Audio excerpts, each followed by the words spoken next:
नमस्कार दोस्तों, stock market studies में फिर से एक बार आपको बहुत-बहुत स्वागत है। तो आज यहाँ पे मैं डिस्कशन करूँगा कुछ इम्पोर्टेंस कंपनी के अपडेट के बारे में, जो कंपनी फ्यूचर में एक मल्टी बिगर रिटर्न देने के कैपेबिलिटी रखते हैं और उसके साथ-साथ कंपनी एक ऐसे सेक्टर के ऊपर है, एक ऐसे डिपार्टमेंट के ऊपर काम करते हैं, जो डिपार्टमेंट फ्यूचर में और भी ज़्यादा स्ट्रॉन्ग होने वाला है और जिसके ऊपर गवर्नमेंट और भी ज़्यादा इन्वेस्टमेंट करने के लिए सोचेंगे। तो ऐसी बात मैं क्यों कर रहा हूँ? सबसे पहले वो मैं बता दूँ, डिपार्टमेंट कौन सा है? डिपार्टमेंट देखा जाए तो डिफेंस सेक्टर। आप सभी जानते हैं डिफेंस सेक्टर के बारे में। कोई भी कंट्रीज का अगर इकोनॉमिकली ग्रोथ हो रहा है, तो हर बाहर की कंट्रीज जो पहले ही एक डेवलप कंट्री है, पहले ही वो स्ट्रांग है, वो कभी भी नहीं चाहेंगे कि वो दूसरों कोई कंट्रीज को बड़ा होने के देखने के लिए।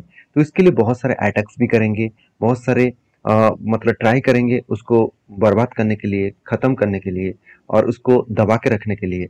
तो इंडिया एक इकोनॉमिकली पावर बन रहा है और इकोनॉमिकली बहुत तेजी से ग्रोथ कर रहा है। आप सभी जानते हैं इंडिया जितने सारे जीडीपीज हायर जीडीपीज कंट्रीज है, उनमें से टॉप 5 कंट्रीज में कंपनी का नाम शामिल हो चुके हैं, जो इस इस बात का एक सबूत है कि इंडिया अपकमिंग कुछ ईयर्स में एक बड़ा सा धमाका और बड़ा सा एक मोमेंटम दिखा सकते हैं। तो इंडिया का जो डिफेंस सेक्टर है, वो डिफेंस सेक्टर अगर स्ट्रांग ना हुए तो इंडिया का ग्रोथ भी कम हो जाएगा और इंडिया में बहुत सारे अटैक्स भी हो सकते हैं। इसलिए गवर्नमेंट भी सारे डिफेंस सेक्टर के ऊपर काम करने वाला कंपनीज के ऊपर बहुत ज़्यादा फोकस रखे हैं, बहुत ज़्यादा मतलब अलग अलग कैटेगरीज के हिसाब से उसको ऑर्डर्स भी दे रहे हैं, उसको अलग अलग प्रोजेक्ट भी दे रहे हैं।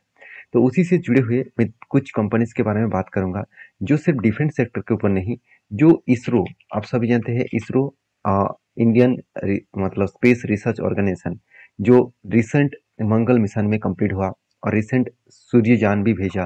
तो इस तरीके से नया से नया नया प्रोजेक्ट के ऊपर कंपनी काम कर रहा है और इसरो भी बहुत तेजी से इस प्रोजेक्ट के ऊपर और भी काम करेंगे। तो सोचिए, जब इस तरीके से मतलब डिफेंस सेक्टर हो गया, इसरो हो गया, तो इस तरीके से मतलब बड़े से बड़े गवर्नमेंट प्रोजेक्ट के ऊपर जो कंपनी काम कर रहा है उसका भी तो ग्रोथ होगा ना, क्योंकि उसका ही कारण के वजह से आज ये सारे इंडस्ट्रीज ग्रोथ हो रहा है, मतलब ये सारे गवर्नमेंट संस्थाएं ग्रोथ हो रहा है। तो ऐसे कौन सा कंपनी है जो इसके ऊपर काम कर रहा है और ऐसे ऐसे कौन सा कंपनी है जो फ्यूचर में एक बड़ा सा मोमेंटम दिखा सकते हैं। तो चलो एक एक करके सारे डिटेल्स दिखा देता हूँ। उससे पहले कुछ इंपॉर्टेंट पॉइंट आपके साथ में शेयर करूंगा। जैसे इकोनॉमी के लिए देखा जाए तो कंपनी के जो सॉरी इकोनॉमी के लिए जो ग्रोथ हो रहा है इंडिया का, आप देखेंगे 7.8 इन द फर्स्ट क्वार्टर। मतलब इस फर्स्ट क्वार्टर में आरबीआई ने एस्टिमेट करके यहाँ पे जीडीपी पब्लिश किया 7.8% के आसपास, जो पिछली बार के जीडीपी के हिसाब से देखा जाए तो यहाँ पे ग्रोथ ज़्यादा हुआ, क्योंकि पिछली बार जो जीडीपी का ग्रोथ है वो थोड़ा सा कम हुआ था, इस बार उसको बीट भी किया और जीडीपी यहाँ पे इस बार ज़्यादा देखने को मिला। तो जब जीडीपी का ग्रोथ हो रहा है तो इकोनॉमिकली ग्रोथ हो रहा है और साथ ही साथ ये भी बताया जा रहा है कि इस बार जो जीएसटी कलेक्शन है वो पिछली बार की तुलना से बहुत ज़्यादा है।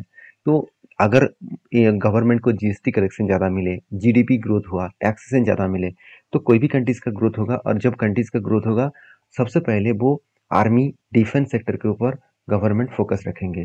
तो दूसरी एक रिपोर्ट भी ये भी आया, आप ये भी देखेंगे। तो boost for Indian army defence military, आप देख सकते हैं क्लियर ₹7,800 करोड़।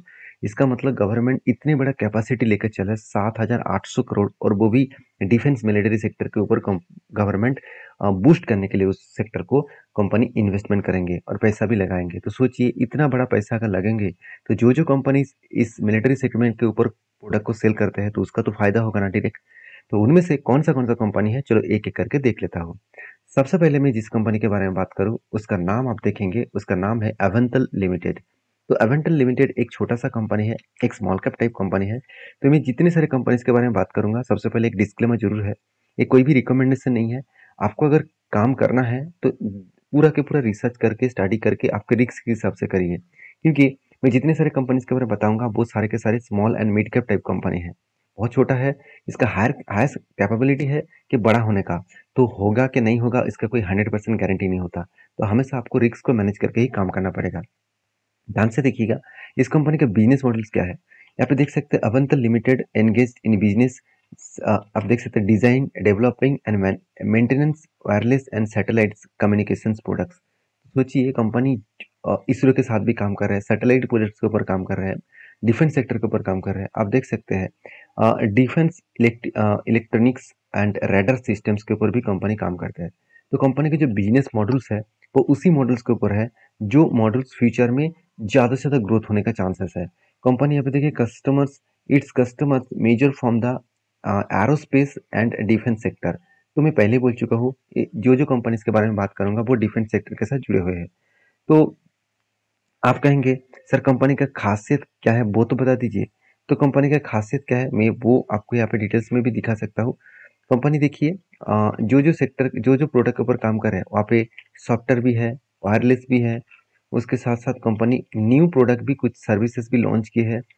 और साथ ही साथ कंपनी का रेवेन्यू जो स्प्लिट किया, कंपनी का जो 80% रेवेन्यू डिफेंस एंड मतलब defence sector and defence organisation sectors के ऊपर ही कमाया जाता है। मतलब मिलिट्री डिफेंस सेक्टर के ऊपर ही कंपनी 80% रेवेन्यू जनरेट करते हैं। और इस 80% रेवेन्यू जनरेट में कंपनी R&D के ऊपर स्पेंड करते हैं करीबन 9%। 9 करोड़ के आसपास कंपनी R&D के ऊपर स्पेंड किया 2022 के आसपास। और सबसे बड़ी बात है कंपनी का क्लाइंट बेसिस देखिए। कंपनी का क्लाइंट बेसिस कौन सा है? Indian army, Indian railway, Indian air force, Indian navy, ISRO, DRDO, L&T, साथ ही साथ जो बोइंग्स, साथ ही साथ गोआ सीफर्ड, उसके बाद CSL। तो सबसे बड़ी जो कंपनी है, सबसे बड़ी जो गवर्नमेंट संस्थाएं हैं उसके ऊपर कंपनी खुद का प्रोडक्ट को बेचते हैं। तो मेरे हिसाब से इस कंपनी के ऊपर एक आपको अच्छा खासा ग्रोथ पोटेंशियल लेकर काम करना चाहिए और इस कंपनी के ऊपर फोकस भी रखना चाहिए कंटिन्यूसली। तो कंपनी को न्यू ऑर्डर के हिसाब से देखें 2021 के हिसाब से कंपनी को 15 करोड़ के आसपास मतलब कुछ प्रोजेक्ट मिला था। और उसके बाद देखिए सेकेंड प्रोजेक्ट भी यहाँ पे मिला। इस तरीके से अलग अलग 8.5 करोड़, 15 करोड़, 7.5 करोड़, तो इस तरीके से प्रोजेक्ट कंपनी को लगातार मिलता गया। अभी कंपनी के परफॉर्मेंस के बारे में बात करूँ ध्यान से देखिएगा, कंपनी बहुत छोटा है, मैं पहले ही बोल चुका हूँ। 2000 करोड़ के आसपास इसका मार्केट कैप है। और कंपनी का पी रेशियो थोड़ा सा नहीं बहुत ज़्यादा हाई है, इंडस्ट्रीज पी रेशियो के आसपास है। फिर भी इसका पी रेशियो पहले कितना था वो मैं आपको दिखा दूँ। कंपनी देखिए पहले पी रेशियो कोविड के टाइम में सिर्फ 7 के आसपास था, 7 रुपीज़ के आसपास था। आज वो बन चुके 40 के आसपास। और इसी तरीके से पी रेशियो के साथ साथ कंपनी के ऊपर एक धमाका परफॉर्मेंस भी हुआ। देखिए कंपनी के कोविड के टाइम में सिर्फ 12 रुपीज़ के आसपास था, 12 से 13 रुपीज़। आज वो 250 रुपीज़ के आसपास चला गया। कंपनी की सबसे बड़ी बात क्या है? कंपनी एनुअली इनकम भी कर रहा है। कंपनी का जो कर्जा है वो ना के बराबर है, कम कर्जा है। प्रोमोटर के पास होल्डिंग्स भी है। अभी इसी चीज को मैं क्वार्टरली रिजल्ट दिखा दूं तो कंटिन्यूसली देखिए कंपनी सेल्स को इंक्रीज किया। इस बार कंपनी हाईएस्ट मतलब सेल्स किया और एक्सपेंस को कंट्रोल करने के बाद हाईएस्ट प्रॉफिट भी जनरेट किया। तो ओवरऑल नेट प्रॉफिट के बारे में बात करो कंपनी का, पहले देखिए 1 करोड़ और 2 करोड़ के आसपास प्रॉफिट हुआ करते थे। आज वो 30 करोड़ तक कंपनी खुद को प्रॉफिट को जनरेट किया। सेल्स ग्रोथ बहुत तगड़ा, प्रॉफिट ग्रोथ भी बहुत तगड़ा, रिटर्न ऑफ इक्विटी भी बहुत शानदार। तो कंपनी के सीएजीआर के परसेंटेज के हिसाब से बेस्ट सीएजीआर परसेंटेज देखने को मिला। एक साल में कंपनी सिर्फ सिर्फ एक साल में 400% का रिटर्न दिया। तो सोचिए इससे बड़ी चीज क्या हो सकता है? आपका फंड का 4 गुना कर दिया। मान के चलिए 1 लाख रुपए आपने इस कंपनी के ऊपर निवेश करके रखे थे, तो सिर्फ मतलब एक साल में आपका फंड 4 लाख कर दिया। तो कहाँ से मिलेगा? यही तो मैं बार बार बोलता हूँ, सही कंपनी सही टाइम में अगर सही टाइम में निवेश किया तो इस कंपनी में आपको मल्टीपल रिटर्न मिल सकते हैं। तो रही बात इस कंपनी के ऊपर एज ए इन्वेस्टर, देखिए प्रोमोटर के बाद पब्लिक के पास सबसे ज़्यादा होल्डिंग्स है, बाकी किसी के पास होल्डिंग्स नहीं है। छोटा मोटा स्टेक डीआईएस ने उठाया, तो इसको मैं ज़्यादा होल्डिंग्स नहीं कहूँगा। रही बात कंपनी के चार्ट पैटर्न्स का, तो ध्यान दीजिएगा कोविड के बाद कंपनी के ऊपर धमाका तो हुआ ही था। उसके बाद देखिए कंपनी का धमाका किस तरीके से हो रहा है, जब जब इस कंपनी 200 डेज ईएमए को टच कर रहा है तब तक इस कंपनी एक हायर हाई बनाते जा रहा है। देखिए कोविड के टाइम में यहाँ पे आया था, उसके बाद ऊपर गया, फिर से नीचे, फिर से ऊपर, फिर से देखिए इस नीचे आया, यहाँ पे टच किया, ऊपर गया, फिर से नीचे आया, यहाँ पे टच किया, ऊपर गया। तो इसको टच करने के बाद देखिए उसके बाद लगातार लगातार बाइंग। तो आप कहेंगे सर क्या यहाँ पे मैं निवेश करूँ, यहाँ पे क्या एंट्री लूँ? देखिए ये जो जोन है यहाँ पे मेरे हिसाब से थोड़ा सा हायर वैल्यूएशन के ऊपर कंपनी काम कर रहा है। कभी ना कभी वो प्रॉफिट बुकिंग हो सकता है, कभी ना कभी करेक्शन हो सकता है। तो उस करेक्शन के लिए इंतजार करना चाहिए, जब मौका मिले डिस्काउंट में मिले तब उस कंपनी के ऊपर शेयर करना। तो मेरे हिसाब से यहाँ पे एक रेजिस्टेंस क्रिएट हुआ और इस रेजिस्टेंस को ब्रेकआउट करने के बाद धमाका हुआ था। तो अगर करेक्शन होकर इस लेवल तक आए, 175 लेवल तक आए, तो एक मौका और अपॉर्चुनिटी बन सकते हैं एक बड़ा धमाका के लिए। तो नेक्स्ट जो कंपनी है जिसके बारे में डिस्कशन करूँ उसका नाम है एम टर्क टेक्नोलॉजीज। देखिए एमटेक टेक्नोलॉजी आप सभी जानते हैं, कुछ ही दिनों पहले चंद्रयान हुआ था। चंद्रयान के मिशंस में, चंद्रयान 3 मिशंस में एमटेक का भी मतलब योगदान था। एमटेक ने भी बहुत सारे काम किए। और इस कंपनी के प्रोजेक्ट के हिसाब से बात करूँ तो आप देखेंगे कंपनी 1970 से स्टार्ट हुआ। कंपनी मैन्युफैक्चरिंग करते हैं various machines, equipment and assembles and सब असेंबल्स एंड आप देख सकते हैं जो जो स्पेयर पार्ट्स हैं। और साथ ही साथ एनर्जी सेगमेंट और company nucleus segment, space, aerospace and defence sector and engineering sector के ऊपर कंपनी काम करते हैं। तो कंपनी का जो जो सेक्टर के ऊपर काम होता है वो फ्यूचरिस्टिक विजन्स के ऊपर है। अगर इस कंपनी की वेबसाइट विजिट करेंगे तो आपको सब कुछ देखने को मिल जाएगा। एमटेक जो है वो ज़्यादा से ज़्यादा न्यूक्लियर पावर के ऊपर काम करते हैं, उसके साथ साथ डिफेंस सेक्टर के ऊपर। उसके साथ देखिए यहाँ पे जो चंद्रयान का पिक्चर यहाँ पे दिया गया है, क्यों दिया गया है आपको पता है? इस पिक्चर इसीलिए दिया गया क्योंकि एमटेक ने भी इस प्रोजेक्ट के ऊपर चंद्रयान 3 के ऊपर भी कंपनी ने काम किया। और साथ ही साथ कंपनी का प्रोजेक्ट देखिए, कंपनी का न्यूक्लियर प्रोजेक्ट के ऊपर, साथ ही साथ डिफेंस एरोस्पेस के ऊपर, स्पेस रिसर्च के ऊपर, साथ ही साथ कंपनी का देखिए ball services and roller services के ऊपर, क्लीन एनर्जी के ऊपर। ये भी एक बड़ा मिशन है, ये भी गवर्नमेंट का एक बड़ा मिशन है। इसके ऊपर भी कंपनी काम करते हैं।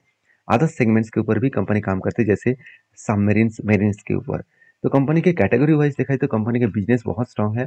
उस हिसाब से कंपनी अच्छा खासा धमाका कर सकते हैं। सबसे बड़ी बात है, मुझे जो इस कंपनी का क्लाइंट देखा, best of point of view से क्लाइंट देखने को मिला। जैसे आप देखेंगे इसरो, हिंदुस्तान एरोनॉटिक्स लिमिटेड, साथ ही साथ एडीए, साथ ही साथ आप देखेंगे बड़े से बड़े जो टाटा, आप ये भी देखेंगे तो यहाँ पे देखिए टाटा, एस मतलब एसएससी। उसके साथ साथ और भी देखेंगे तो कुछ यहाँ पे देख सकते हैं कोलिंस एरोस्पेस। उसके साथ और भी देखेंगे तो डीआरडीओ, राफेल्स। और इस तरीके से जो न्यूक्लियर फ्यूल कॉम्प्लेक्स है, ये भी इसका कस्टमर है। इसका कस्टमर बेस कितना स्ट्रांग है, भारत डायनामिक्स लिमिटेड, तो ये भी इसका कस्टमर है। इसका कस्टमर बेस बहुत स्ट्रांग है। मेरे हिसाब से इस कंपनी के ऊपर आपको फोकस रखना ही होगा। मैं बहुत पहले से इस कंपनी के ऊपर निवेश करके रखा हूँ।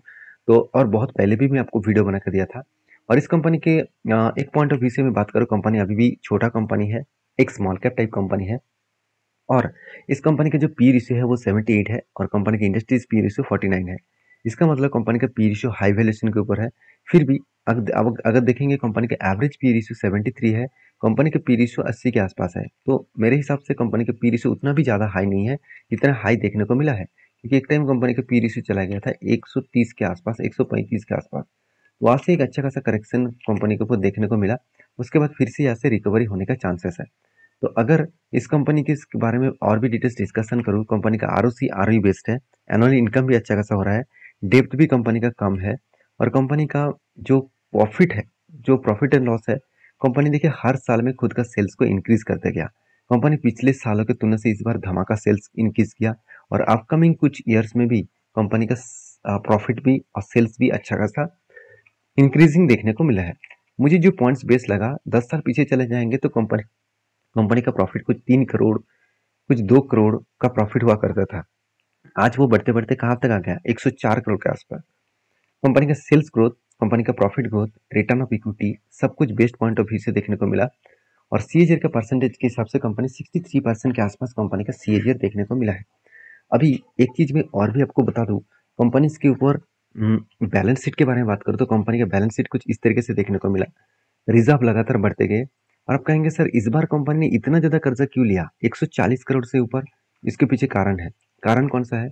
आप देखेंगे फिक्स एसेट भी इंक्रीज हुआ। उसके साथ company CWIP, capital working in process में कंपनी 63 करोड़ के आसपास पैसा लगा कर रखा। तो कंपनी इतना ज्यादा पैसा लगाया है, उस पैसे को तो कंपनी के हाथ में उतना पैसा नहीं था। और कंपनी के और एक पॉइंट में देखा दूं, कंपनी के इस बार 208 करोड़ के आसपास कंपनी को प्रोजेक्ट मिला। जब इतना प्रोजेक्ट मिला और कंपनी का कुछ पैसा प्रोसेसिंग में लगा के रखा और कुछ पैसा कंपनी को पेमेंट भी करना पड़ेगा, तो इस सारे कारण की वजह से कंपनी ने कुछ कर्जा लिया। और देखिए एफआईएस के साथ साथ डीएस ने सबसे ज्यादा होल्डिंग्स उठाया। प्रोमोटर को माल बेचते हुए देखने को मिला, मगर उसी जगह से पब्लिक और डीएस ने अच्छा खासा होल्डिंग को इंक्रीज किया। अभी रही बात इस कंपनी के चार्ट पैटर्न्स का, तो ध्यान से देखेंगे तो यहाँ पे अच्छा खासा चार्ट पैटर्न बना, जो मैंने आपको टेलीग्राम में भी अपडेट दिया था। ध्यान से जाकर देखना। यहाँ पे क्या बना, एक शोल्डर, उसके बाद एक बिग हेड बना, उसके बाद एक शोल्डर बना और यहाँ पे इस कैंडिडेट ने ब्रेकआउट भी दिया और इस कैंडिडेट ने कंफर्मेशन भी कर दिया। और इसका टारगेट रेशियो कहाँ तक रहेगा? इसका टारगेट रहने वाले है 3711 के आसपास, और ऑलमोस्ट 51% के आसपास टारगेट देखने को मिल सकता है। तो मैं इसके ऊपर तो बुलिश हूँ, आपका क्या राय है जरूर कमेंट करके बताना। नेक्स्ट जो कंपनी जिसके बारे में बात करूँ उसका नाम है भारत इलेक्ट्रॉनिक्स लिमिटेड। तो भारत इलेक्ट्रॉनिक्स लिमिटेड ये भी आज ये कंपनी छोटा कंपनी नहीं है, ये कंपनी एक बड़ा कंपनी बन चुका है। 1 लाख करोड़ के आसपास इसका मार्केट कैप है। फिर भी इस कंपनी का प्राइस रेंज आपको सस्ते में दिखेगा, क्योंकि ये कंपनी देखा जाए तो एक गवर्नमेंट कंपनी है। इसका प्रोमोटर देखेंगे तो प्रेसिडेंट ऑफ इंडिया के नाम दिखेगा। 51% शेयर होल्डिंग्स प्रोमोटर के पास है, गवर्नमेंट के पास। उसके बाद देखिए FIS-DS के पास अच्छा खासा होल्डिंग्स है, और इतना बड़ा होल्डिंग्स लेकर की चल रहा है वो भी मैं आपको बता दूं। एक चीज मैं आपको बता दूं, इस कंपनी के ऊपर कुछ खासियत तो जरूर है जिसके चलते कंपनी के ऊपर एक अच्छा खासा धमाका देखने को मिलता है। तो भारत इलेक्ट्रॉनिक्स लिमिटेड, इस कंपनी की स्पेशलिटी क्या है? 1954 से कंपनी स्टार्ट हुआ, और company association with CSF and France, जो डिफेंस सेक्टर है उसके साथ भी कंपनी काम करते हैं to meet the specialisation electronics equipments requirement of the Indian defence services. तो डिफेंस सेक्टर के ऊपर जो रिक्वायरमेंट होते हैं स्पेशलिटी इलेक्ट्रिक्स इक्विपमेंट्स का, तो उसी के कंपनी का प्रोजेक्ट के ऊपर कंपनी काम करते हैं। Bharat electronics limited is an Indian state owned associate sorry aerospace and defence companies with about 9 factories. तो कंपनी 9 फैक्ट्रीज को लेकर कंपनी डिफेंस सेक्टर को और एरोस्पेस सेक्टर को खुद का प्रोडक्ट को बेचते हैं, खुद का प्रोडक्ट को सर्विसेज देते हैं। कंपनी भारत इलेक्ट्रॉनिक लिमिटेड जो है वो R&D के ऊपर 7% कंपनी खुद के ऊपर स्पेंड करते हैं। और कंपनी की जो खासियत है मैं आपको बता दूं, कंपनी का वेबसाइट अगर देखेंगे तो आपको कुछ इस तरीके से वेबसाइट दिखेगा। वेबसाइट में उतना कुछ खास आपको ना मिले। कंपनी के जो प्रोडक्ट है उसके बारे में बात करने के लिए मैं यहाँ पे आपको डिस्कशन करूँ तो ध्यान से देखेंगे तो कंपनी का जो बिजनेस है उस बिजनेस में आपको मार्केट कैप दिखेगा कंपनी का करीबन 1 लाख करोड़ के आसपास। कंपनी का पी रेशियो सस्ते में है इंडस्ट्रीज पी रेशियो के हिसाब से। ROC तो बेस्ट लेवल में है। कंपनी का कर्जा एकदम जीरो डेप कर्जा है। कंपनी अच्छा खासा तगड़ा प्रॉफिट भी कर रहा है। उसके साथ साथ कंपनी जो मतलब इंटरेस्ट कवरेज भी बहुत शानदार रखा। EBITDA मार्जिन भी ठीक है। रिटर्न ऑफ कैपिटल एम्प्लॉयड 3 साल में भी अच्छा खासा देखने को मिला। और कंपनी का जो प्रॉफिट एंड लॉस है उसमें देखेंगे तो कंपनी का साल भर की सेल्स जो है वो लगातार इंक्रीज होता गया। उसी तरीके से कंपनी खुद के एक्सपेंस को भी मेंटेन किए, और उसी तरीके से कंपनी अच्छा खासा प्रॉफिट भी जनरेट किया, और इस बार कंपनी हाईएस्ट प्रॉफिट जनरेट करके दिया। सेल्स ग्रोथ ठीक ठाक है, प्रॉफिट ग्रोथ भी ठीक है, रिटर्न ऑफ इक्विटी भी ठीक है, और इस कंपनी ने अच्छा खासा आपको रिटर्न भी दिया। एवरेज 10 साल 5 साल 3 साल में एवरेज रिटर्न कंपनी का 30% के ऊपर है। तो कोई कंपनी आपको 30% साल भर का रिटर्न दे रहा है तो इससे बढ़िया चीज और क्या हो सकता है? हर 3 साल हर 3.5 साल में कंपनी आपको फंड का डबल कर रहा है। तो आप FD भी कर ले, अब म्यूचुअल फंड भी कर ले, इतना बड़ा रिटर्न आपको नहीं मिलेगा। तो फिक्स बैलेंस शीट के बारे में बात करूँ तो कंपनी के रिजर्व लगातार बढ़ते गए। कंपनी का कर्जा एकदम जीरो डेप कर्जा बोल सकते हैं। कंपनी में जो दो चीज मुझे अच्छा लगा, कंपनी का फिक्स एसेट बढ़ता गया, और ध्यान से देखेंगे CWIP में कंपनी हर साल पैसा लगा कर रखते हैं। इसका मतलब कंपनी खुद के प्रोजेक्ट के ऊपर बहुत ज्यादा पैसा लगा कर रखते हैं, और उस पैसे को वो रीयूज करते हैं अच्छी तरीके से, और उस पैसे को वो अच्छी तरीके से मेंटेनेंस भी करते हैं और मैनेजमेंट भी करते हैं, और इसी पैसा डायरेक्टली आपको नेक्स्ट ईयर में फिक्स एसेट में ऐड होता दिखेगा। तो एक प्लस पॉइंट है किसी भी कंपनी के लिए। तो इसीलिए शायद एज ए इन्वेस्टर प्रोमोटर से लेकर FIS-DS पब्लिक हर किसी के पास निवेश है। अभी रही बात इस कंपनी के चार्ट पैटर्न्स का, तो भारत इलेक्ट्रॉनिक्स लिमिटेड के ऊपर आपको कोविड के बाद जो धमाका देखने को मिला वो देखने का लायक है। कोविड के टाइम से अगर मैं टॉप लेवल तक देखूं तो ऑलमोस्ट ऑलमोस्ट कंपनी 600% का रिटर्न दिया। 600% मतलब 6 गुना आपका फंड कर दिया। तो आप कहेंगे सर क्या अभी निवेश करूं, अभी क्या मेरा अपॉर्चुनिटी चला गया है कि मैं निवेश करूं? देखिए अभी बाइंग करेंगे तो एक फोमो बाइंग होगा। तो मेरे हिसाब से यहाँ पे जो ब्लैक कलर का जो लाइन दिख रहा है इसको कहा जाता है 200 डेज EMA। तो इस 200 डेज EMA को जब जब इस कंपनी ने टच किया तब तक ऊपर गया। आप ध्यान से देखेंगे उस रेंज में जब जब नियरेस्ट में आया तब तक ऊपर गया। उसके बाद देखिए यहाँ पे आया, ऊपर गया, यहाँ पे आया, फिर से ऊपर गया। तो कभी ना कभी इस 200 डेज EMA को फिर से टच करेगा। जब टच करेगा तब आपको एंट्री लेवल मिल सकते हैं फिर से बड़ा धमाका देखने के लिए। तो बाकी देखिए एक मेरा प्रेडिक्शन है, ये मेरा एनालिसिस है, मैं इस तरीके से काम करता हूँ। अगर आपको काम करना है तो आप प्लीज थोड़ा सा स्टडी करके ही काम करिए और आपके रिस्क के हिसाब से करिए, क्योंकि मेरा वीडियो कोई एजुकेशन मतलब मेरा वीडियो से कोई रिकमेंडेशन नहीं होता, सारे वीडियो एजुकेशन पर्पस में होता है। तो बाय एंड सेल का करने का काम आपके हाथ में ही है।